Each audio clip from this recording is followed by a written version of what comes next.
नमस्कार। आज की बात में आपका स्वागत है। आज सबसे पहले बात करेंगे क्रिकेट वर्ल्ड कप के फाइनल में टीम इंडिया की हार की। 24 घंटे बीत चुके हैं, पर सबके मन में हार की टीस अभी बाकी है। कल रात को सब इतने शॉक थे, किसी को कुछ समझ नहीं आ रहा था कि करें तो क्या करें, कहें तो क्या कहें। जो टीम वर्ल्ड कप में 10 के 10 मैच जीती, वो फाइनल में कैसे हार गई। आज बहुत सारे रिएक्शंस आए, बहुत सारी तस्वीरें आई। टीम इंडिया के नए स्टार बैट्समैन शुभमन गिल ने ट्विटर पर लिखा, 16 घंटे बीत गए पर अभी भी दिल में उतना ही दर्द है जितना कल रात को था। श्रेयस अय्यर ने लिखा, हम सब अभी भी बहुत दुखी हैं। इस हार का दर्द बर्दाश्त से बाहर है, शायद इससे उबरने में वक्त लगेगा। इन दोनों प्लेयर्स के लिए यह पहला वर्ल्ड कप था, लेकिन कई वर्ल्ड कप खेल चुके दुनिया के क्रिकेट के सबसे बड़े स्टार सचिन तेंदुलकर भी दुखी हैं। सचिन ने लिखा, मैं प्लेयर्स का दर्द समझ सकता हूं। एक खराब दिन कितनी तकलीफ देता है ये मैं जानता हूं, पर खेल में हार जीत होती रहती है। हमें यह याद रखना चाहिए कि टीम पूरे टूर्नामेंट में कितना अच्छा खेली। असल में कल रात आखिरी मोमेंट तक सब लोगों को लगता था कोई चमत्कार होगा। पूरे टूर्नामेंट में बेस्ट बैटिंग करने वाली, बेस्ट बॉलिंग करने वाली टीम फाइनल में कैसे हार सकती थी। कौन सोच सकता था जिस स्टेडियम में 1,20,000 लोग मौजूद हों, पूरा स्टेडियम इंडिया इंडिया के नारों से गूंज रहा हो, वहां ऐसा मौत जैसा सन्नाटा छा जाएगा। कल की कुछ तस्वीरें ऐसी हैं जिन्होंने रुला दिया। रोहित शर्मा की आंख में आंसू कोई नहीं देखना चाहता था।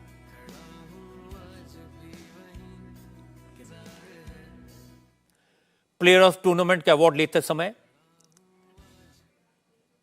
विराट कोहली के चेहरे की उदासी किसी से देखी नहीं गई। विराट की वाइफ अनुष्का शर्मा ने जब उनको गले लगाया तो देखने वालों की आंखों में आंसू आ गए।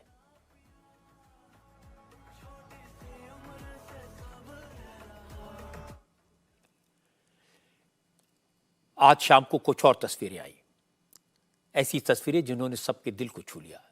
पहली तस्वीर थी जो मोहम्मद शमी ने पोस्ट की। मोहम्मद शमी ने पूरे टूर्नामेंट में जबरदस्त बॉलिंग की, हाईएस्ट विकेट टेकर बने। आज उन्होंने ड्रेसिंग रूम की एक तस्वीर पोस्ट की जिसमें प्रधानमंत्री नरेंद्र मोदी ने उन्हें गले लगाया हुआ है। शमी की आंख में आंसू थे। शमी ने लिखा, प्रधानमंत्री का शुक्रिया, वो स्पेशली ड्रेसिंग रूम में आए, हमारी हौसला अफजाई की, हम बाउंस बैक करेंगे। दूसरी तस्वीर ऑलराउंडर रविंद्र जडेजा ने पोस्ट की। रविंद्र जडेजा ने लिखा कि प्रधानमंत्री मोदी के ड्रेसिंग रूम में आने से हम सबकी हिम्मत बढ़ी, हौसला बढ़ा और यह बहुत स्पेशल था। इन तस्वीरों पर बहुत सारे लोगों ने कमेंट किए। पाकिस्तान के क्रिकेटर दानिश कनेरिया ने कहा, मैंने दुनिया में कभी किसी मुल्क के प्रधानमंत्री को टीम के ड्रेसिंग रूम में जाकर प्लेयर्स का हौसला बढ़ाते हुए पहले कभी नहीं देखा। मैं आपको ड्रेसिंग रूम की कुछ एक्सक्लूसिव तस्वीरें दिखाता हूं। पहली तस्वीर है ड्रेसिंग रूम में उदास बैठे प्लेयर्स की। पूरी तरह खामोशी थी। उस समय प्रधानमंत्री नरेंद्र मोदी ड्रेसिंग रूम में पहुंचे। उन्होंने रोहित शर्मा और विराट कोहली दोनों का हाथ पकड़ा, दोनों से कहा, आपने कमाल का प्रदर्शन किया, आप देश के गौरव हैं।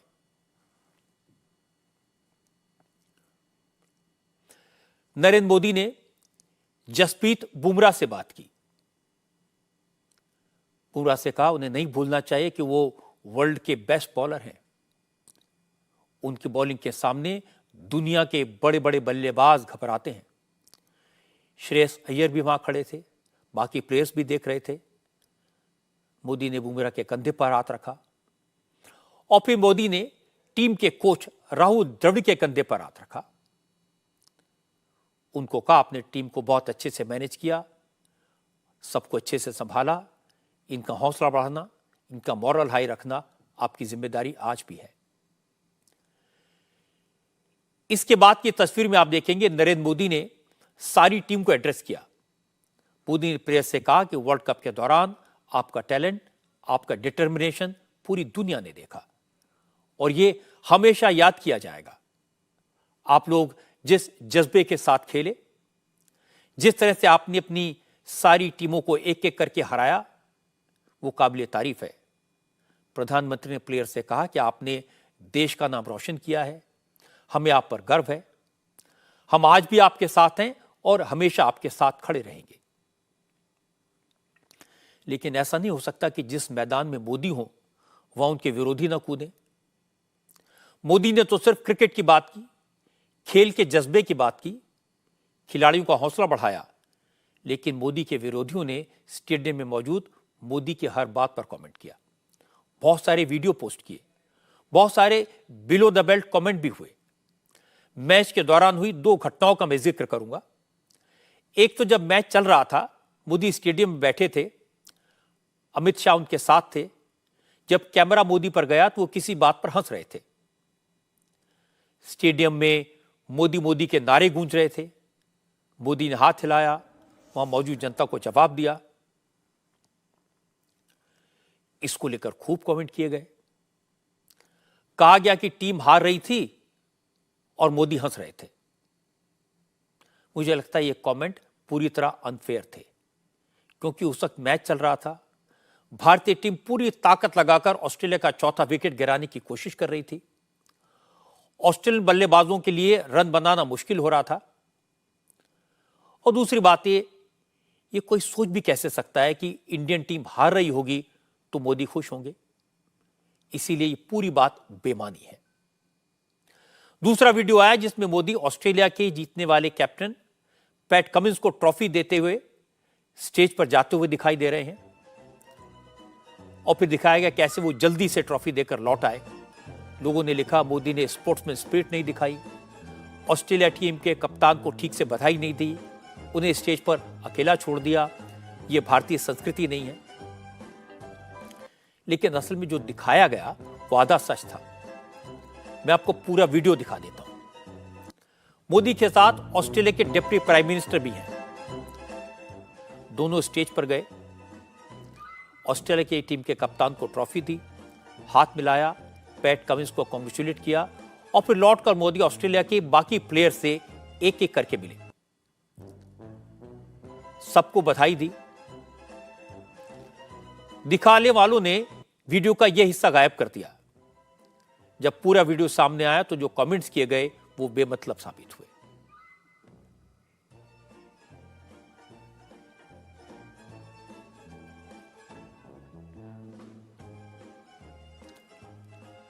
लेकिन मैं आपको बताऊं कि मोदी और वर्ल्ड कप को लेकर पॉलिटिक्स तभी शुरू हो गई थी जब यह खबर आई कि मोदी वर्ल्ड कप फाइनल देखने अहमदाबाद जाएंगे। चुनाव का दौर है, राजस्थान में भी पोलिंग होनी बाकी है, कैंपेन चल रहा है। कांग्रेस को लगा कहीं वर्ल्ड कप की रेस में वो पीछे न रह जाएं, इसलिए सबसे पहले दो तस्वीरें जारी की गई।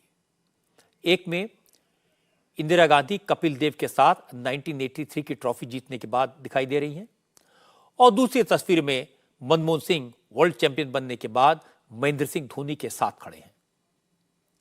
आइडिया था ये बताना कि जब कांग्रेस का राज था तब भी हम क्रिकेट में चैंपियन बने थे। और इसके बाद प्रियंका गांधी ने तेलंगाना की पब्लिक मीटिंग में कहा कि 19 नवंबर जिस दिन इंदिरा गांधी का बर्थडे होता है उसी दिन वर्ल्ड कप का फाइनल खेला जाना है। याद है 1983 में जब इंडिया जीता था, उस समय इंदिरा जी थी और इतनी खुश थी, पूरी टीम को अपने घर बुलाया चाय के लिए। आज उनका जन्मदिन है, पक्का आज हम फिर से जीतेंगे।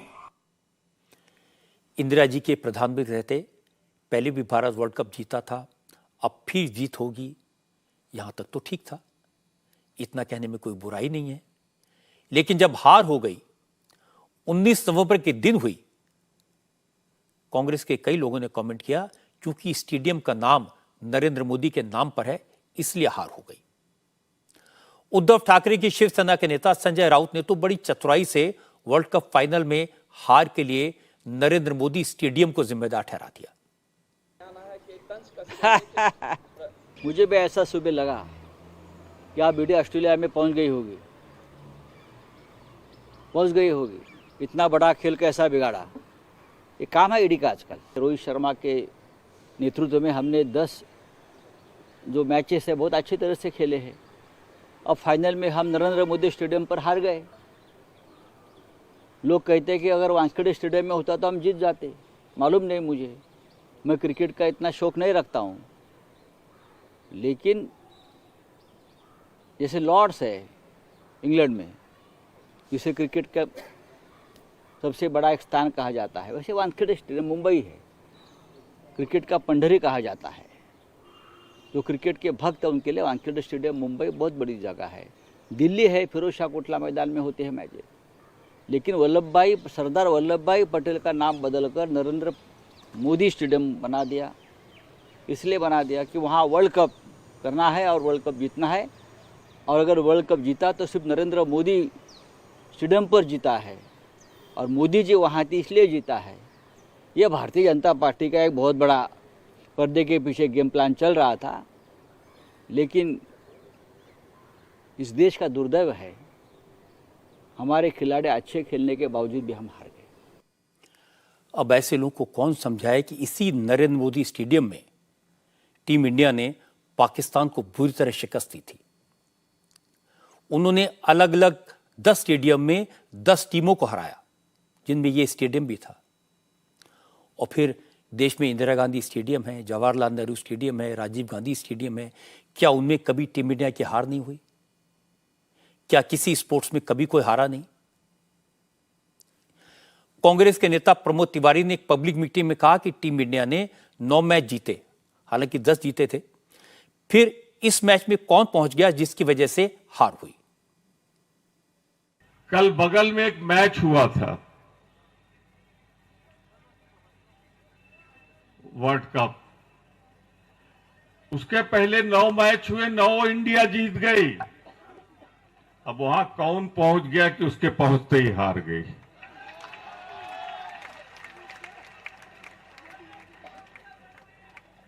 इसके पहले भी इसरो पहुंच गए थे, तो लैंड जो हमारा चंद्रयान था वो गया, लेकिन जैसे उनको देखा लड़खड़ा गया, लैंड नहीं कर पाया। और अब इसीलिए गए नहीं। तो मेरे भैया, ये पांव जहां जहां पड़ते हैं वहां सत्यानाशी होता है। तो एक काम करना, वीरों की धरती राजस्थान में इस आदमी के पैर मत पड़ने देना, वरना सिलेंडर भी जाएगा, पेंशन भी जाएगी और 10,000 महिलाओं का भी जाएगा। मुझे लगता है कि आज के मॉडर्न जमाने में इस तरह की अंधविश्वास की बातें करना, किसी को पनौती कहना, किसी के पांव पड़ने को बदकिस्मती कहना, खेल के मैदान में हार जीत को किसी नाम से जोड़ना बहुत ही घटिया स्तर की राजनीति का उदाहरण है। जब हमारा चंद्रयान चंद्रमा पर पहुंच चुका है, जब भारत न्यूक्लियर बम बना चुका है, जब पूरी दुनिया भारत को एक मॉडर्न साइंटिफिक इंडिया के तौर पर देख रही है, भारत को डिजिटल इंडिया के रूप में जाना जाता है, ऐसे में सिर्फ सियासत के लिए इस तरह की बातें करना, चाहे कोई भी करे, वो अच्छी बात नहीं है। सब लोगों को मिलकर यह देखना चाहिए कि कैसे पूरा देश हार के बावजूद हमारी टीम के साथ खड़ा है। पहली बार फाइनल में हार हुई तो भी लोग टीम इंडिया की तारीफ कर रहे हैं, अपनी टीम की हौसला अफजाई कर रहे हैं। जब रोहित शर्मा मैच हारने के बाद कमेंटेटर से बात करने के लिए सामने आए थे, तो पूरा स्टेडियम उनके लिए तालियां बजा रहा था, रोहित रोहित के नारे गूंज रहे थे। प्लेयर ऑफ द टूर्नामेंट के अवार्ड लेने के लिए जब विराट कोहली स्टेज पर आए, उनका चेहरा उदास था, लेकिन पूरा स्टेडियम कोहली कोहली के नारों से गूंजने लगा। मैंने हारी हुई टीम के लिए इतना प्यार, इतना सम्मान पहली बार देखा है। यह हमारे देश की भावना है, देश की जनता की भावना है, और सबको इसी भावना के साथ रहना चाहिए। कप हारा तो क्या हुआ, करोड़ों दिल तो जीत लिए। एक मैच हारा तो क्या हुआ, पहले 10 तो जीत लिए। कोई कोई दिन ऐसा होता है जब किस्मत साथ नहीं देती, कितनी भी कोशिश कर लो सफलता हाथ नहीं लगती। जल्दी ही ऐसा दिन आएगा जब किस्मत भी अपना रंग दिखाएगी, सबको हराकर हमारी टीम वर्ल्ड चैंपियन बन जाएगी। अब रुख करते हैं सियासत की खबरों का। राजस्थान में विधानसभा चुनाव के लिए कैंपेन आखिरी दौर में है। अब सिर्फ 3 दिन बचे हैं, इसलिए बीजेपी और कांग्रेस पूरी ताकत लगा रही है। आज बीजेपी की तरफ से प्रधानमंत्री Narendra Modi, home minister Amit Shah, BJP अध्यक्ष जेपी नड्डा, यूपी के मुख्यमंत्री योगी आदित्यनाथ, असम के चीफ मिनिस्टर हिमंता बिस्वा शर्मा, केंद्रीय मंत्री स्मृति ईरानी समेत तमाम बीजेपी के बड़े बड़े नेता राजस्थान में थे।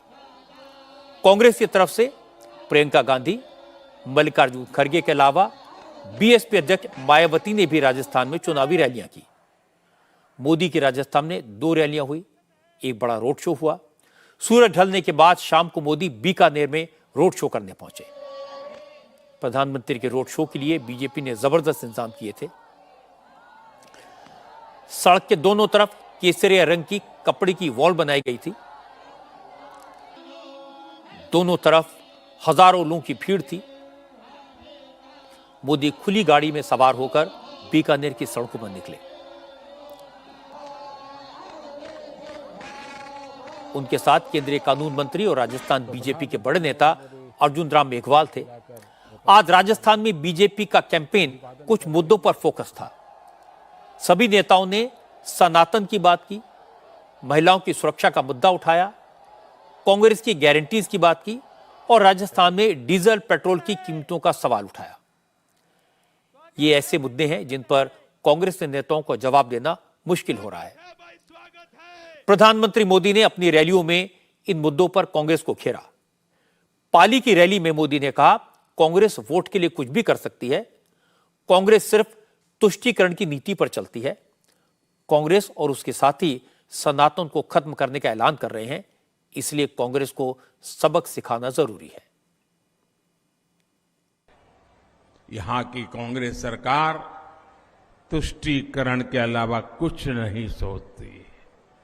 तुष्टीकरण की राजनीति का असर क्या होता है, इसको राजस्थान ने बीते 5 वर्षों में झेला है। कांग्रेस ने राजस्थान को दंगों में झोंक दिया। दंगों और आतंक की मानसिकता रखने वालों के हौसले बुलंद हो गए। सौहार्द की इस धरा पर ऐसी ऐसी घटनाएं हुई जिनके बारे में कभी कल्पना भी हम नहीं कर सकते थे। ऐसी विकृत मानसिकता वाली कांग्रेस को अच्छे से सबक सिखाना जरूरी है। सनातन को लेकर इन्होंने क्या क्या कहा है, ये पूरे देश ने देखा है। मेरी माताएं बहनों ने तो बहुत आक्रोश व्यक्त किया है। कांग्रेस और उसके साथी सनातन को खत्म करने का ऐलान कर रहे हैं और सनातन को खत्म करने का मतलब है राजस्थान की संस्कृति को खत्म करना। क्या ये करने देंगे आप? ये करने देंगे? ये कांग्रेस के कारनामे चलने देंगे? एक घमंडिया गठबंधन के करतूत मान्य करेंगे? साथियों, हम सब तो भली भांति जानते हैं, यहां जालोर जिले में कानीवाड़ा में हनुमान जी का प्राचीन मंदिर है। उस हनुमान जी के प्राचीन मंदिर में पीढ़ियों से दलित समाज के ही पुजारी होते हैं, भगवान की पूजा करते हैं और सब लोग जाकर के वहां आशीर्वाद लेते हैं, प्रसाद आरोग्य करते हैं। ऐसी प्रेरणादायी भूमि पर कांग्रेस के संरक्षण में दलितों को निशाना बनाया जा रहा है। अयोध्या में भगवान राम के मंदिर के बहाने सनातन के अपमान की बात आज उत्तर प्रदेश के मुख्यमंत्री योगी आदित्यनाथ ने भी की। योगी आदित्यनाथ ने आज राजस्थान के अलवर और आमेर में रैली की। दोनों सभाओं में योगी ने कहा, कांग्रेस ने राम और कृष्ण के अस्तित्व को नकारा, लेकिन अब बदले माहौल में हिंदुओं के वोट पाने के लिए कांग्रेस के नेता मंदिर मंदिर जा रहे हैं, लेकिन लोगों को इनकी असलियत समझ आ चुकी है। अब जनता कांग्रेस को जवाब देगी कि राम हुए ही नहीं, कृष्ण हुए ही नहीं। आखिर कांग्रेस यही कहती थी ना। और भाइयों बहनों, हमने कहा था रामलला हम आएंगे, और मंदिर बनाने के पहले हमने ये भी कहा कि रामलला हम आएंगे, लेकिन पहले ढांचा हटाएंगे। गुलामी का ढांचा हटा ना। हमारे यहां संबोधन में ही राम राम हम कहते हैं। जन्म लेने के साथ राम, और जन्म की यात्रा पूरी करने के बाद भी राम। राम के साथ ही हमने जीवन, हमारा जन्म और जीवन दोनों बराबर जुड़ा हुआ है। लेकिन एक कांग्रेस हमारे अस्तित्व पर प्रश्न खड़ा करने का काम करते हैं। और इसलिए भाइयों बहनों, जो सनातन धर्मावलंबियों के अस्तित्व पर प्रश्न खड़ा करते हो, उनके स्वयं के अस्तित्व पर प्रश्न खड़ा कर दीजिए। सनातन के मुद्दे को लेकर प्रियंका गांधी ने बीजेपी पर हमला किया। प्रियंका गांधी ने आज अजमेर में रैली की। यहां उन्होंने कहा कि बीजेपी चुनाव में धर्म का इस्तेमाल करती है। चुनावी रैलियों में बीजेपी नेता राम मंदिर की, सनातन की बात करते हैं। इसलिए करते हैं क्योंकि उनके पास बताने के लिए कोई काम नहीं है। प्रियंका ने कहा कि मध्य प्रदेश में तो 18 साल से बीजेपी की सरकार है, वहां भी बीजेपी के नेताओं ने काम गिनाने के बजाय सिर्फ धर्म को इशू बनाया। और इसकी एक ही वजह है कि बीजेपी को लोगों के विकास से नहीं, उनके वोट से मतलब है, और वोट के लिए बीजेपी के नेता लोगों को धर्म के नाम पर बहकाते हैं। धर्म की बात और जाति की बात चुनाव के समय क्यों होती है? जो नेता ये बात चुनाव के समय कर रहा है, इसका मतलब है कि उसके आधार पर आपसे वोट मांग रहा है। तो कह रहा है कि भाई धर्म के आधार पर वोट दो या अपनी जाति के आधार पर वोट दो। तो इसका मतलब है कि काम के आधार पर मांग नहीं सकता। अब एक तरफ भाजपा के नेता जो ऐसी अजीब सी बातें करते हैं जब चुनाव के लिए आते हैं। मैं मध्य प्रदेश में थी। मध्य प्रदेश में 18 सालों से इनकी सरकार है, और 18 सालों से इनकी सरकार है, लेकिन एक काम का नाम नहीं लेते। जब मंच पे खड़े होते हैं वहां पे भी धर्म और जाति की बातें और उसी के आधार पर वोट। तो 18 साल से आपकी सरकार रही, आप काम पर वोट क्यों नहीं मांग रहे? यहाँ के मुख्यमंत्री कह रहे हैं कि कांग्रेस के शासनकाल में आपको 2 लाख रोजगार दिलवाए हैं। 18 सालों से बहनों और भाइयों, मध्य प्रदेश में भाजपा की सरकार चल रही है। 18 सालों से 3.5 सालों में उन्होंने 21 रोजगार दिलवाए हैं। यहाँ 5 सालों में 2 लाख, वहां 3.5 सालों में 21, सिर्फ 21 रोजगार दिलवाए हैं। पिछले 5 सालों में कांग्रेस की सरकार ने जो काम किया, जो आपकी सेवा की, उसी के आधार पर हम आपसे वोट मांगते हैं। प्रियंका गांधी के साथ अजमेर की रैली में सचिन पायलट भी दिखाई दिए। पायलट ने प्रियंका गांधी की बात को आगे बढ़ाया। उन्होंने कहा कि 10 साल से केंद्र में बीजेपी की सरकार है, लेकिन जैसे ही जनता बीजेपी के नेताओं को उनके वादे याद दिलाती है, तो जवाब में वो मंदिर मस्जिद, हिंदू मुसलमान की बात करने लगते हैं। ये असली मुद्दे से जनता का ध्यान भटकाने का तरीका है। इसके चक्कर में नहीं पड़ना चाहिए। हमने 10 साल में केंद्र की भाजपा की सरकार को देख लिया, और आप लोग भी को कसर नहीं छोड़ते। जब देते हो छप्पर फाड़ के देते हो। 2 बार आपने भाजपा की पूर्ण बहुमत की सरकार दिल्ली में बना दी। अब 10 साल से वो सरकार दिल्ली में है। इन्होंने कोई कसर नहीं छोड़ी। किसान, नौजवान, महिला, ऐसा नीति निर्माण इन्होंने किया है। हर व्यक्ति, मध्यम वर्ग का व्यक्ति, किसान वर्ग आज परेशान है, दुखी है, पीड़ित है, चिंतित है। इनकी रिपोर्ट कार्ड हमारे सामने है। जब चुनाव का समय आता है तो यहाँ पे बड़े बड़े नेता आते हैं, और लगातार राजस्थान के बाहर के आके यहाँ पे, अभी योगी जी आए थे, उनसे पूछो गैस का सिलेंडर 1100 रुपए का क्यों बिक रहा है? सब्जी, फल, फूल, टमाटर, चाय पत्ती, तेल सब महंगा क्यों है? तो बोलते हैं हिंदुस्तान पाकिस्तान। हम बोलते हैं फौज में भर्ती खत्म कर दी। हम कहते हैं फौज की भर्ती खत्म कर अग्निवीर चालू कर दिया। नौजवानों के भविष्य से खिलवाड़ कर रहे हो। हमारा नौजवान लड़का भर्ती होगा 19-20 साल का, 4 साल की नौकरी और फिर छुट्टी। हम पूछते हैं किसानों के खिलाफ आपने 3 काले कानून क्यों बनाए, तो जवाब आता है मंदिर और मस्जिद। इन सब लोगों को मजहब, धर्म, मंदिर, मस्जिद, हिंदू, मुसलमान, इसके अलावा चौथी बात कोई आती नहीं। असम के मुख्यमंत्री हिमंता बिस्वा शर्मा भी आज राजस्थान में थे। उदयपुर में उन्होंने कन्हैया लाल की हत्या का जिक्र किया। हिमंता ने कहा कि अशोक गहलोत और सचिन पायलट तो पूरे 5 साल तक सत्ता के लिए लड़ते रहे और इस दौरान जिहादियों के हौसले इतने बढ़ गए कि उन्होंने बेकसूर कन्हैया का सर तन से जुदा कर दिया। हिमंता ने कहा अगर कोई इस तरह की हरकत बीजेपी शासित राज्य में करता तो 5 मिनट में उसका अपॉइंटमेंट यमराज के साथ फिक्स हो जाता।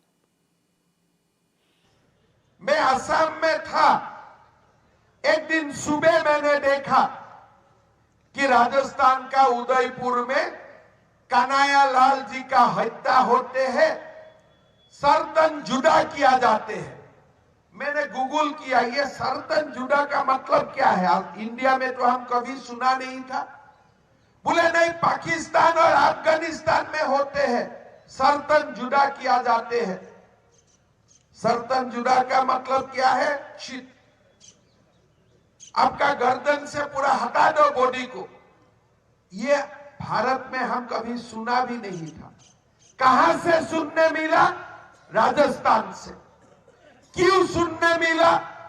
तुष्टीकरण का कारण। लेकिन यही काम अगर असम में होते थे, यहां सरतन जुदा और साथ साथ में 5 मिनट में उनका हिसाब भी बराबर हो जाता था, बराबर हो जाते थे।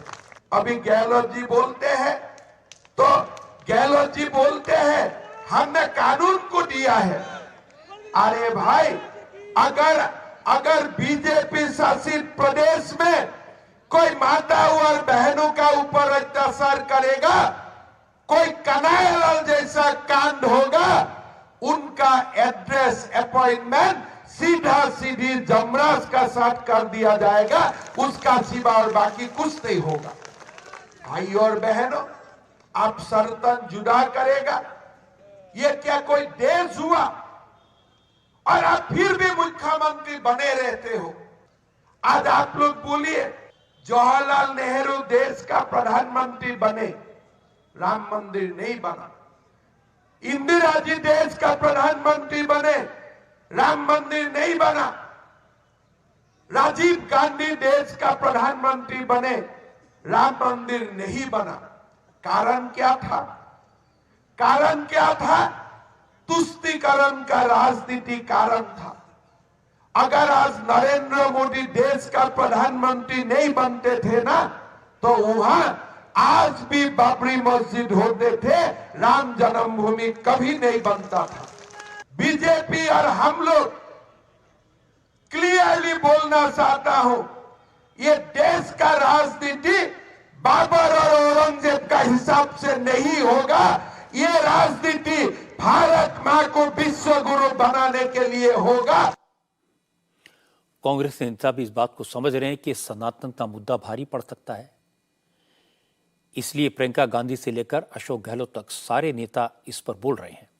गहलोत ने कहा कि मोदी ने कर्नाटक में भी बजरंगबली का नाम लिया था, लेकिन बजरंगबली ने भी बीजेपी को सबक सिखा दिया। गहलोत ने कहा कि अब मोदी और योगी राजस्थान में राम राम जप रहे हैं, यहां भी बीजेपी का हाल कर्नाटक जैसा ही होगा।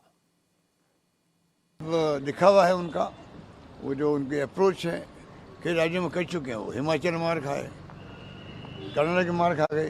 बजरंगबली बोले थे, बजरंगबली ने उनको रिजेक्ट कर दिया कि भाई आप मेरा नाम का दुरुपयोग क्यों कर रहे हो। वहाँ नहीं कामयाब हो पाए, तो इसलिए अब भगवान भी समझने लग गए हैं कि भाई हद हो गई है। मैं सबके लिए हूँ, सबके घटघट में हूँ, भगवान राम हो चाहे वो बजरंगबली हो। और ये व्यक्ति और ये पार्टी जो है मेरे मिसयूज कर रही है, कब तक बर्दाश्त करेंगे वो। लेकिन बीजेपी की तरफ से संबित पात्रा ने कहा कांग्रेस अब डर गई है। कांग्रेस के नेता समझ गए कि हिंदू जाग गया है, इसलिए कांग्रेसी चाहते हैं किसी तरह से बीजेपी को हिंदुत्व की बात करने से रोका जाए, लेकिन ऐसा होने वाला नहीं है। क्यों नहीं बात करें हम गाय के विषय में? क्यों बात न करें भगवान राम के विषय में? यही तो गड़बड़ी है कांग्रेस पार्टी की। इतने वर्षों तक जिस प्रकार से उन्होंने हिंदुओं को द्वयम दर्जे का नागरिक सोच रखा था, अचानक जब भारतीय जनता पार्टी और मोदी जी की सरकार आई, जब भगवान राम की बात हुई और जब हिंदुस्तान को यह महसूस हुआ कि अरे हमारे आत्मा को मारने की कोशिश कांग्रेस पार्टी कर रही थी, तो ये अचानक से fancy dress competition Congress party का शुरू हो गया। चोगा ओढ़ करके कोई कभी यज्ञ कर रहा है तो कोई कभी मंदिर जा रहा है। वही राहुल गांधी जो कहते थे जो मंदिर जाते हैं वो लड़कियां छेड़ते हैं, आजकल मंदिर जा रहे हैं। एक बात तो पक्की है कि हिंदुत्व के मुद्दे पर, सनातन के इशू पर कांग्रेस बीजेपी को मुकाबला नहीं कर सकती, क्योंकि कांग्रेस न तो बीजेपी की तरह खुलकर हिंदुत्व की वकालत कर सकती है और ना ही कट्टरपंथियों के खिलाफ खुलकर बोल सकती है। राजस्थान में यह मुसीबत ज्यादा है क्योंकि उदयपुर में कन्हैया लाल की गला काटकर हत्या हुई। त्योहारों के मौकों पर कई जगह शोभा यात्राओं पर पथराव हुए, दंगे के हालात बने। बीजेपी के नेता चुनाव के वक्त ये सारी बातें याद दिला रहे हैं और अब कांग्रेस के नेताओं को जवाब देना मुश्किल हो रहा है। कांग्रेस केंद्र सरकार को महंगाई के मुद्दे पर घेरना चाहती है। आज पाली की रैली में प्रधानमंत्री मोदी ने इस इशू पर पलटवार किया। मोदी ने राजस्थान में महंगे पेट्रोल डीजल का मुद्दा उठा दिया। मोदी ने कहा कि राजस्थान में पड़ोसी राज्यों की तुलना में तेल के दाम बहुत ज्यादा हैं। केंद्र सरकार ने पेट्रोल डीजल की कीमत कम की, लेकिन गहलोत ने दाम नहीं घटाए। मोदी ने कहा कि पेट्रोल डीजल महंगा होने से दूसरी चीजों की कीमतों पर भी असर पड़ता है, लेकिन गहलोत को तो जनता की चिंता नहीं है, सिर्फ अपनी जेब भरने की चिंता है। आसपास के राज्यों में देखिए, ये राजस्थान में देखिए, उत्तर प्रदेश में पेट्रोल का दाम देख लीजिए, पड़ोस में गुजरात है उसका पेट्रोल का दाम देख लीजिए, पड़ोस में हरियाणा है उसका पेट्रोल का दाम देख लीजिए। ये तीनों राज्य राजस्थान के अगल बगल में है और तीनों राज्य में भाजपा की सरकार है। आपको यहां जो पेट्रोल डीजल का भाव पैसा देना पड़ता है, वहां उससे 12-13 रुपया कम है। यहां आपको 12-13 रुपया लीटर पर ज्यादा देना पड़ता है। ये माल चोरी किसके लिए कर रहे हो रे जादूगर? इससे आम खाने पीने के सामान से लेकर आपकी सिंचाई खेती की लागत तक कई गुना बढ़ गई है। केंद्र सरकार ने पेट्रोल के दाम घटाए, भाजपा की राज्य सरकारों ने पेट्रोल के दाम घटाए, लेकिन राजस्थान की कांग्रेस सरकार ने ऊपर से आपसे ज्यादा पैसा वसूल करके आपसे हजारों करोड़ रुपए मार लिए। जब भी आप अपनी गाड़ी में पेट्रोल भराएं तो ये जरूर याद रखें कि जो पैसा आप दे रहे हैं उसका हिस्सा कांग्रेस की लूट का हिस्सा है। और मैं आपको विश्वास दिलाता हूं कि 3 दिसंबर के बाद यहां जब भाजपा की सरकार बनेगी, ये पेट्रोल के दामों की कीमतों की समीक्षा होगी।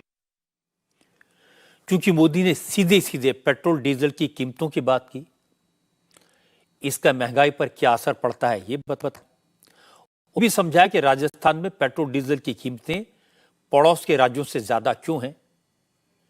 इसलिए आज अशोक गहलोत ने अपनी रैलियों में, सभाओं में और उसके बाद रिपोर्टर से बातचीत में हर जगह पेट्रोल डीजल की कीमतों का गणित समझाया। गहलोत ने कहा, मोदी ये क्यों नहीं बताते कि मध्य प्रदेश में पेट्रोल डीजल राजस्थान से ज्यादा महंगा है। गहलोत ने कहा, यह सही है कि राजस्थान में पेट्रोल डीजल की कीमत ज्यादा है, लेकिन सरकार चाहे बीजेपी की हो या कांग्रेस की, कोई इसे कम नहीं कर सकता, क्योंकि राज्य सरकार के पास इसके अलावा रेवेन्यू जनरेशन का कोई और तरीका नहीं है। भारत सरकार इतना बड़ा खेल खेल रही है, समझने की बात है। इन्होंने क्या चालाकी करी है, जो बेसिक एक्साइज ड्यूटी थी, जो बंटवारा होता था राज्यों में, उसको तो कर दिया लगभग ख़त्म, बहुत कम कर दिया। और नई excise duty, additional excise duty number 1, special excise duty number 2 और सेस नंबर 3, इसको बढ़ा दिया। उसमें राज्यों का बंटवारा नहीं होता है, पूरा वो खजाना भर रहे हैं, उससे अपना केंद्र का भर रहे हैं। तो धोखा तो वो दे रहे हैं जनता को। राज्यों की अपनी मजबूरी होती है। कौन राज्य नहीं चाहेगा मेरे यहाँ कम से कम एक्साइज ड्यूटी लगे? कौन पब्लिक को राहत नहीं देना चाहेगा? मध्य प्रदेश में हमसे ज़्यादा एक्साइज ड्यूटी है। मध्य प्रदेश में हमसे ज़्यादा पेट्रोल डीजल महंगा है मध्य प्रदेश से। उससे कंपेयर नहीं करेंगे वो पंजाब से करेंगे, हरियाणा से करेंगे। वहाँ की स्थिति अलग है, हमने स्टडी करवा दी उसकी। उसके बाद में चाहे बीजेपी गवर्नमेंट थी यहाँ पर, चाहे वो कांग्रेस गवर्नमेंट थी, कोई कम नहीं कर पाए, क्योंकि हमारी मजबूरियाँ हैं, वरना रेवेन्यू होगी नहीं हमारे पास में। तो ये जो जुमला बोल रहे हैं ये बहुत गलत है। यूपीए गवर्नमेंट जब था तब अंतर्राष्ट्रीय कीमतें बढ़ गई थी, तब तो महंगा हुआ था, 60-70 रुपये 80 रुपये हो गया था। पर इनकी गवर्नमेंट आने के बाद तो इतना डाउन हो गया अंतर्राष्ट्रीय मार्केट तेल के अंदर। ये चाहते तो 40-50 रुपये ला सकते थे, आज तक क्यों नहीं लाए? पूरा खजाना ही भर रहे हैं। अब अशोक गहलोत कुछ भी कहें, कोई भी कारण बताएं, लेकिन ये सच तो है कि राजस्थान में पड़ोसी राज्यों के मुकाबले पेट्रोल डीजल 10 से 15 रुपए तक महंगा है। बॉर्डर वाले इलाकों में तो लोग पेट्रोल डीजल लेने के लिए हरियाणा और पंजाब जाते हैं। इसलिए अशोक गहलोत जनता को कैसे समझाएंगे? जहां तक केंद्र सरकार पर इल्जाम लगाने की बात है तो बीजेपी के लोग यूपी, हरियाणा, उत्तराखंड, महाराष्ट्र का एग्जाम्पल देंगे, क्योंकि केंद्र सरकार के टैक्सेस तो इन राज्यों में भी उतने ही हैं जितने राजस्थान के लिए हैं। जब योगी आदित्यनाथ की सरकार वैट कम कर सकती है, हरियाणा की सरकार वैट कम कर सकती है, तो फिर राजस्थान की सरकार ने ऐसा क्यों नहीं किया? ये सवाल तो पूछा जाएगा। अब गहलोत इसका क्या जवाब देंगे? वैसे भी जनता को इस बात से मतलब नहीं होता कि पेट्रोल और डीजल की कीमतें क्यों बढ़ रही हैं, कौन बढ़ा रहा है। पब्लिक सिर्फ इतना चाहती है जिस सरकार को उन्होंने चुना वो उन्हें राहत दे, कीमतें कम करे। गहलोत ये नहीं कर पाए, इसीलिए बीजेपी चुनाव में पेट्रोल डीजल की कीमतों को इतना बड़ा इशू बना रही है। राजस्थान में तीसरा बड़ा मुद्दा है महिलाओं की सुरक्षा और कानून व्यवस्था। आज बीजेपी के नेताओं ने अपनी रैलियों में महिलाओं के सम्मान की बात की, महिलाओं पर हो रहे अत्याचार का मुद्दा उठाया। प्रधानमंत्री नरेंद्र मोदी ने कहा, कांग्रेस की सरकार के दौरान राजस्थान में महिलाओं के खिलाफ अपराध बढ़े हैं, अपराध के मामले में राजस्थान नंबर 1 हो गया है। लेकिन जब महिलाएं एफआईआर कराती हैं तो मुख्यमंत्री कह देते हैं कि महिलाएं झूठी एफआईआर कराती हैं।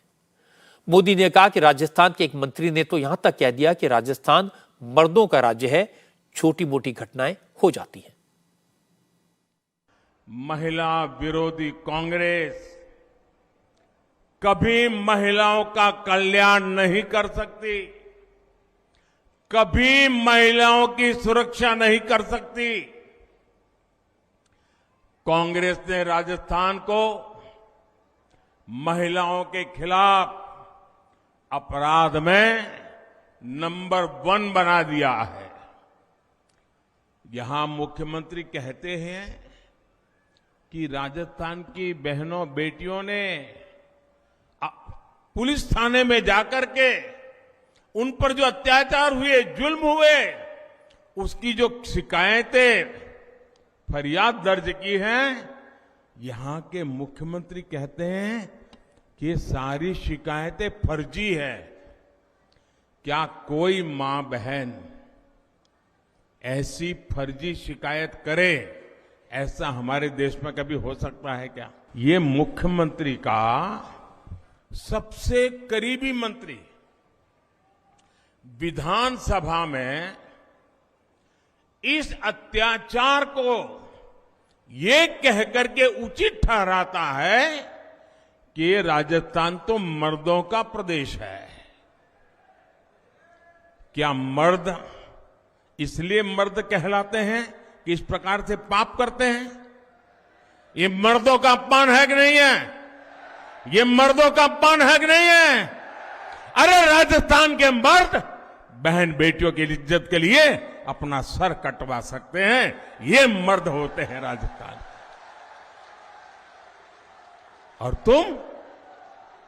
तुम्हारे मंत्री खुलेआम कह दे कि तुम मर्दों का प्रदेश है तो फिर महिलाओं के साथ आपको शोभा देता है क्या? मोदी ने महिला सुरक्षा का सवाल उठाया। मैं आपको कांग्रेस का पक्ष सुनवाता हूं। कांग्रेस की प्रवक्ता सुप्रिया श्रीनेत ने कहा कि हाथरस की बेटी का आधी रात को जबरदस्ती अंतिम संस्कार कराने वाले दूसरों को महिला सुरक्षा पर उपदेश न दे तो बेहतर होगा। सुप्रिया श्रीनेत ने कहा, महिलाओं के खिलाफ अपराध के मामलों में दोषियों को सजा दिलाने के मामलों में राजस्थान बीजेपी शासित राज्यों से बेहतर है। आप किस मुंह से राजस्थान की बात करते हैं? असलियत तो यह है कि राजस्थान में बलात्कार की सजा का प्रतिशत 48% है, जबकि नेशनल एवरेज मात्र 28% है। असलियत यह है कि महिला अत्याचार के मामले में सजा का प्रतिशत राजस्थान में 45% है और राष्ट्रीय एवरेज 26% है। असलियत यह है कि महिला अत्याचार के मामले में पेंडेंसी मतलब निलंबित मामले राजस्थान में प्रतिशत है 9% और राष्ट्रीय एवरेज है 31%। तो किस मुंह से आप बात करते हैं महिला अत्याचार की राजस्थान में? यहां पर अनिवार्य एफआईआर है और उसके बाद भी 1 लाख प्रति अत्याचार के अगर मामले देखिए तो हम इनकी सरकारों से बहुत पीछे हैं। अगर भाजपा के अंदर हिम्मत है तो आए किसी भी मैदान में, किसी भी जगह, किसी भी वक्त, किसी भी दिन एक डिबेट कर ले। महिला सम्मान में एक शब्द बोलने लायक रह नहीं पाएंगे। वैसे प्रधानमंत्री मोदी ने राजस्थान के मर्दों के राज्य है इस बयान का जिक्र किया। वो बयान राजस्थान कांग्रेस के सीनियर लीडर और संसदीय कार्य मंत्री शांति धारीवाल ने विधानसभा के अंदर दिया था। पिछले साल जब राजस्थान असेंबली में राज्य में बढ़ते रेप केसेस पर चर्चा हो रही थी, तब धारीवाल ने हंसते हुए कहा था कि राजस्थान तो मर्दों का प्रदेश रहा है, उसका क्या करें। यह कहकर धारीवाल हंसे तो कई मंत्री और कांग्रेसी विधायक भी हंसने लगे। किसी ने धारीवाल को टोका तक नहीं। आज प्रधानमंत्री इसी शर्मनाक बयान का जिक्र कर रहे थे। शांति धारीवाल अशोक गहलोत के करीबी हैं। उनके खिलाफ करप्शन के कई इल्जाम हैं। राहुल गांधी ने उन्हें टिकट देने का विरोध किया था, लेकिन आखिरकार अशोक गहलोत उन्हें टिकट दिलवाने में कामयाब रहे। अब शांति धारीवाल कोटा नॉर्थ की सीट से उम्मीदवार हैं। आज भी शांति धारीवाल का एक वीडियो आया जिसमें लेकर विवाद हुआ। इस वीडियो में कैंपेन के दौरान शांति धारीवाल एक महिला को 25,000 रुपए देते दिखाई दे रहे हैं, लेकिन महिला इन रुपयों को लेने से इनकार कर रही है। अब बीजेपी के नेता आरोप लगा रहे हैं कि शांति धारीवाल ने एक गरीब महिला को पैसे देकर वोट खरीदने की कोशिश की, लेकिन महिला ने पैसे लौटा दिए। शांति धारीवाल एक और कंट्रोवर्सी में फंस गए हैं।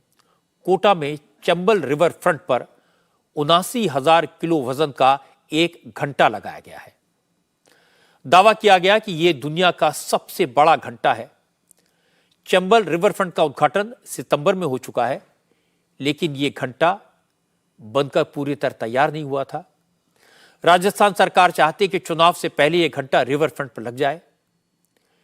इसी चक्कर में कोटा नगर विकास न्यास के इंजीनियर देवेंद्र आर्य कल अपनी टीम के साथ रिवर फ्रंट पर पहुंचे थे, लेकिन जल्दबाजी की वजह से वहां बड़ा हादसा हो गया। इंजीनियर देवेंद्र आर्य और एक मजदूर मोल्ड खोलते वक्त 35 फीट नीचे गिर गए। इस हादसे में दोनों की मौत हो गई। इस घटना के बाद इंजीनियर के बेटे धनंजय आर्य ने आरोप लगाया कि शांति धारीवाल ने उनके पिता पर प्रेशर डाला, दबाव बनाया, जिससे चक्कर में हादसा हुआ। उनके पिता की मौत के लिए शांति धारीवाल ही जिम्मेदार है। मेरे पिताजी एक वर्ल्ड का सबसे बड़ा घंटा बना रहे थे। उनका ड्रीम प्रोजेक्ट था जिसमें उनको कई वर्ल्ड के रिकॉर्ड भी मिले जिससे कई लोगों को जलन भी हुई। यहाँ हमारे कोटा के एक सो कॉल नेता हैं शांति धारीवाल, उन लोगों ने इतना प्रेशराइज किया मेरे पिताजी को। मेरे पिताजी शुगर के पेशेंट, बीपी के पेशेंट, हार्ट की सर्जरी हो रखी। सीधी बात है, उन्होंने घंटा बनाया, पर हर काम एक प्रोसेस से होता है। उन्होंने बोला था कि ये बहुत धीरे धीरे खुलेगा।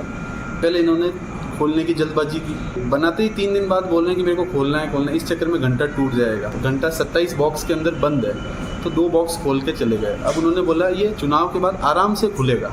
पर धारीवाल जी, यहाँ के कलेक्टर साहब और पता नहीं कौन से बड़े अधिकारी मेरे पिताजी इतनी चीज़ें नहीं शेयर करते थे। उन्होंने एक ही चीज़ बोली, अब मेरे ऊपर बहुत ज़्यादा प्रेशर आ रहा है। उनका कहना है वोटिंग से पहले इसको खोलो, वरना बस वरना ही बोल के रह जाते थे वो। क्या किसको, उनको कौन धमका रहा, मेरे को कुछ नहीं पता।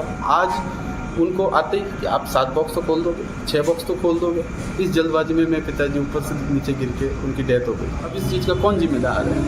मतलब इनके घंटे की जल्दी धारीवाल जी मेरे पिताजी को खा गए। क्या पैसे का हिसाब है, क्या है, मेरे को कुछ नहीं पता। बस इतना कहूँगा, ये धारीवाल जी मेरे पिताजी को खा गए। वो बड़े नेता हैं, पर मेरे घर का तो चिराग, जो मेरे घर की रोटी पानी सब थे, उन सब वो खा गए उनको। चुनाव तारीख का ऐलान होने से पहले रिवर फ्रंट का लोकार्पण मुख्यमंत्री अशोक गहलोत ने किया था। उस कार्यक्रम में गहलोत ने चंबल रिवर फ्रंट बनाने का पूरा क्रेडिट शांति धारीवाल को दिया था, लेकिन ऐन चुनाव के मौके पर यही रिवर फ्रंट धारीवाल के गले की हड्डी बन गया है। हादसे में मारे गए मजदूर सोनू गुजर के रिश्तेदार तो धरने पर बैठ गए हैं और सारे लोग इस हादसे के लिए शांति धारीवाल को जिम्मेदार ठहरा रहे हैं और शांति धारीवाल को चुनाव के मौके पर जवाब देना मुश्किल हो गया है। एक ब्रेक के रुकेंगे और ब्रेक के बाद मैं आपको दिखाऊंगा पाकिस्तानी रेंजर्स का वो कारनामा जिसने दुनिया भर में सिखों के दिलों में गुस्सा भर दिया। आज पूरी दुनिया में सिखों ने पाकिस्तान की सरकार, वहां की फौज और वहां की पुलिस के खिलाफ नाराजगी जाहिर की। सिख भाइयों का कहना है कि पाकिस्तानी रेंजर्स ने करतारपुर जैसे पवित्र स्थान को अपवित्र करने का पाप किया है। असल में करतारपुर साहिब गुरुद्वारे के कैंपस में हो रही एक पार्टी का वीडियो सामने आया है। इसमें पाकिस्तानी रेंजर्स, पाकिस्तान की पंजाब पुलिस के डीएसपी, इलाके के डिप्टी कमिश्नर और दूसरे कई अफसर इस पार्टी में शामिल हुए। इस पार्टी में मीठ और शराब परोसी गई। गुरु नानक देव जी से जुड़े इस पवित्र गुरुद्वारे में इस तरह की हरकतों का वीडियो देखकर दुनिया भर में सिख समाज के लोगों का खून खौल गया। सिखों ने दरबार साहब के परिसर में बेअदबी करने वालों के खिलाफ सख्त से सख्त कार्रवाई करने की मांग की। शिरोमणि गुरुद्वारा प्रबंधक कमेटी ने इस घटना को लेकर इमरजेंसी मीटिंग की। मीटिंग के बाद एसजीपीसी ने भारत सरकार से अपील की कि वो इस मामले को लेकर पाकिस्तान की सरकार से बात करें और साफ साफ कहें कि सिख समाज किसी कीमत पर गुरु घर की मर्यादा से खिलवाड़ बर्दाश्त नहीं करेगा। सिखां दे अंदर काफ़ी ਵੱਡੇ ਪੱਧਰ ਤੇ ਇਸ ਗੱਲ ਦੇ ਪ੍ਰਤੀ ਜਿਹੜਾ ਰੋਸ ਆ ਕਿ ਗੁਰਦੁਆਰਾ ਕਰਤਾਰਪੁਰ ਸਾਹਿਬ ਦੇ ਪ੍ਰਬੰਧਾਂ ਦੇ ਅਧੀਨ ਆ ਜਿਹੜਾ ਪ੍ਰਿੰਸਿਸ ਆ ਉਹਦੇ ਵਿੱਚ ਇਹ ਸਾਰਾ ਕੁਝ ਕੀਤਾ ਗਿਆ, ਜਿਹੜਾ ਕਿ ਬਹੁਤ ਮਾੜੀ ਗੱਲ ਆ, ਜਿਹਨੂੰ ਅਸੀਂ ਕਹਿ ਸਕਦੇ ਹਾਂ ਕਿ ਗੁਰਦੁਆਰਾ ਸਾਹਿਬ ਦੀ ਪਵਿੱਤਰਤਾ ਤੇ ਇੱਕ ਮਰਜ਼ਾਦਾ ਜਿਹੜੀ ਆ, ਉਹ ਭਾਵੇਂ ਕੋਈ ਵੀ ਧਾਰਮਿਕ ਸਥਾਨ ਆ ਉੱਥੋਂ ਦੀ ਇੱਕ ਮਰਜ਼ਾਦਾ ਹੁੰਦੀ ਹੈ। ਅਸੀਂ ਗੁਰਦੁਆਰਾ ਸਾਹਿਬ ਦੇ ਵਿੱਚ ਇਸ ਤਰ੍ਹਾਂ ਦੀ ਜਿਹੜੀ ਗੱਲ ਦੇਖਣ ਵਿੱਚ ਆਉਣੀ ਸਾਡੇ ਲਈ ਬੜੀ ਮਾੜੀ ਹੈ ਤੇ ਬੜੀ ਸ਼ਰਮਨਾਕ ਹੈ। ਮੈਂ ਇਹ ਸਮਝਦਾ ਕਿ ਪਾਕਿਸਤਾਨ ਦੀ ਸਰਕਾਰ ਤੇ ਪਾਕਿਸਤਾਨ ਦੇ ਪ੍ਰਬੰਧਕ ਅਧਿਕਾਰੀ ਜਿਹੜੇ ਆ ਉਹ ਬੜੀ ਬਖੂਬੀ ਗੁਰਦੁਆਰਾ ਦੀ ਮਰਜ਼ਾਦਾ ਨੂੰ ਸਮਝਦੇ ਆ। ਇਹ ਜੋ ਕੁਝ ਵਾਪਰਿਆ ਇਹ ਬਹੁਤ ਮਾੜਾ। ਸਮੁੱਚਾ ਸਿੱਖ ਆਵਾਮ ਇਸ ਗੱਲ ਦੇ ਲਈ ਬਹੁਤ ਜ਼ਿਆਦਾ ਚਿੰਤਤ ਵੀ ਆ ਤੇ ਇਸ ਗੱਲ ਦਾ ਡਟਵਾਂ ਵਿਰੋਧ ਵੀ ਕਰਦਾ। ਮੈਂ ਆਪਣੇ ਵੱਲੋਂ ਤੇ ਸਿੱਖ ਸਟੂਡੈਂਟ ਫੈਡਰੇਸ਼ਨ ਵੱਲੋਂ ਇੱਕ ਸ਼੍ਰੋਮਣੀ ਗੁਰਦੁਆਰਾ ਪ੍ਰਬੰਧਕ ਕਮੇਟੀ ਦੇ ਇੱਕ ਮੈਂਬਰ ਹੋਣ ਦੇ ਨਾਤੇ ਸ੍ਰੀ ਅਕਾਲ ਤਖਤ ਸਾਹਿਬ ਦੇ ਜਥੇਦਾਰ ਗਿਆਨੀ ਰਘਬੀਰ ਸਿੰਘ ਜੀ ਨੂੰ ਇਹ ਬੇਨਤੀ ਕਰਦੇ ਹਾਂ ਕਿ ਉਹ ਇਸ ਸੰਬੰਧੀ, ਕਿਉਂਕਿ ਸਿੱਖਾਂ ਦੀ ਭਾਵਨਾ ਨਾਲ ਜੁੜਿਆ ਮੁੱਦਾ, ਇਸ ਸੰਬੰਧੀ ਜਿਹੜੀ ਆ ਉਹ ਆਪਣਾ ਪੱਖ ਵੀ ਸਪਸ਼ਟ ਕਰਨ ਤੇ ਜਿਹੜੇ ਲੋਕ ਇਸ ਗੱਲ ਲਈ ਦੋਸ਼ੀ ਆ ਉਹਨਾਂ ਦੇ ਖਿਲਾਫ ਆਪਣੀ ਜਿਹੜੀ ਆ ਮਨ ਦੀ ਗੱਲ ਆ ਉਹ ਜ਼ਰੂਰ ਕਰਨ, ਸੋ ਤਾਂ ਕਿ ਜਿਹੜੀ ਕੋਈ ਇਸ ਤੋਂ ਬਾਅਦ ਕੋਈ ਇਸ ਤਰ੍ਹਾਂ ਦੀ ਸ਼ਰਾਰਤ ਜਿਹੜੀ ਆ ਉਹ ਨਾ ਹੋ सके। करतारपुर साहिब गुरुद्वारा पाकिस्तानी पंजाब के नरोवाल जिले में है। भारत पाकिस्तान के बॉर्डर से 2-2.5 किलोमीटर दूर है। 2 साल पहले करतारपुर साहिब जाने के लिए दोनों देशों के बीच एक कॉरिडोर बनाया गया था, जहां श्रद्धालु बिना वीजा पासपोर्ट के जा सकते हैं। लेकिन गुरुद्वारे का मैनेजमेंट पाकिस्तान के पास है। बीजेपी के नेता मनजिंदर सिंह सिरसा ने कहा, जब करतारपुर साहब के लिए अलग बोर्ड बनाया गया था तभी उन्होंने इसका विरोध किया था कि बोर्ड के मेंबर्स को सिखों की परंपराओं का पता नहीं है, इसलिए करतारपुर साहब का मैनेजमेंट भी पाकिस्तान की गुरुद्वारा कमेटी को दिया जाना चाहिए था। सिरसा ने इल्जाम लगाया कि खुद करतारपुर साहब बोर्ड के सीईओ इस बेअदबी में शामिल हैं, उनके खिलाफ ब्लास्फेमी के कानून के तहत कार्रवाई होनी चाहिए। करतारपुर गुरुद्वारा साहब की जो ये वीडियो सामने आई, इस कॉम्प्लेक्स के अंदर जो वहाँ के सीईओ हैं इस बोर्ड के, वहाँ के डिप्टी कमिश्नर, वहाँ के डीएसपी पुलिस, इन सब लोगों ने वहाँ पे पार्टी की, कॉम्प्लेक्स के अंदर शराब चलाई, मीट मुर्गा चलाया, नाच गान कराया। इतना घिनौना काम, इतना बड़ा पाप, और वो भी गुरु नानक देव पातशाह जी के इस गुरुद्वारा, पवित्र गुरुद्वारा करतारपुर साहब में। शर्म से हम सबका सिर झुकता है, इतना बड़ा पाप किया है इन लोगों ने। मैं भारत के विदेश मंत्रालय से भी आग्रह करता हूँ इस विषय को उठाया जाए और तुरंत वहाँ ईश निंदा कानून के तहत इनके ऊपर मुकदमा दर्ज किया जाए और ये संदेश दिया जाए कि आप इतने पवित्र गुरुद्वारा गुरु नानक देव पातशाह जी के इस पवित्र स्थान पे, जहाँ पे उन्होंने सबसे ज़्यादा समय अपना व्यतीत किया और अंतिम समय भी व्यतीत किया, वहाँ पे तुम इतना बड़ा पाप कर रहे हो, क्या तुम कभी बख्शे जाओगे? कभी नहीं बख्शे जाओगे। लेकिन सरकार को तुरंत इनको अरेस्ट कर जेल में डालना चाहिए। करतारपुर साहब परिसर में जो हुआ वो दुखद है, भावनाओं को आहत करने वाला है। श्री गुरु नानक देव जी महाराज ने इस जगह पर सबसे ज्यादा वक्त बिताया था। इसी जगह से उन्होंने पूरी दुनिया को इंसानियत का संदेश दिया था। गुरु महाराज ने इसी जगह पर शरीर छोड़ा था। इसलिए सिखों के लिए करतारपुर सिर्फ जमीन का टुकड़ा नहीं है, ये दुनिया की सबसे पवित्र जगह है। जो लोग करतारपुर साहब नहीं जा पाते वो बॉर्डर पर लगी दूरबीन से ही गुरु घर का दर्शन करते हैं। इसीलिए आज जब गुरुद्वारे के पवित्र परिसर में मांस और शराब परोसने की तस्वीरें आई तो पूरी दुनिया से रिएक्शन आने लगे। कहने को तो पाकिस्तान में ब्लास्फेमी का, ईश निंदा का कानून है। हिंदू, सिख और ईसाइयों को ईश निंदा के झूठे इल्जाम लगाकर सरेआम मौत की सजा दी जाती है। अब अगर पाकिस्तान की फौज और पाकिस्तान की पुलिस ने सिखों के पवित्र स्थान का अपमान किया है तो उन्हें भी ब्लास्फेमी के कानून के तहत सजा मिलनी चाहिए। और अगर ऐसा नहीं होता तो साबित हो जाएगा कि पाकिस्तान की सरकार भी माइनॉरिटीज के साथ भेदभाव करती है। पाकिस्तान में ईश निंदा के कानून का कोई मतलब नहीं है। छठ का त्योहार आज उगते सूर्य को अर्घ्य देने के साथ ही संपन्न हो गया। लेकिन दिल्ली में इस साल भी छठ पर वही पुरानी तस्वीर दिखाई दी जो हम पिछले कई साल से देखते आ रहे हैं। श्रद्धालुओं को यमुना नदी के जहरीले झाग के बीच खड़े होकर अर्घ्य देना पड़ा। यमुना नदी के तमाम घाटों से ऐसी ही तस्वीरें आई। केजरीवाल की दिल्ली सरकार पिछले कई साल से यमुना नदी को साफ करने का वादा कर रही है, लेकिन इस साल भी यमुना का पानी उतना ही गंदा, उतना ही झाग से भरा हुआ था जितना पिछले साल दिखा था।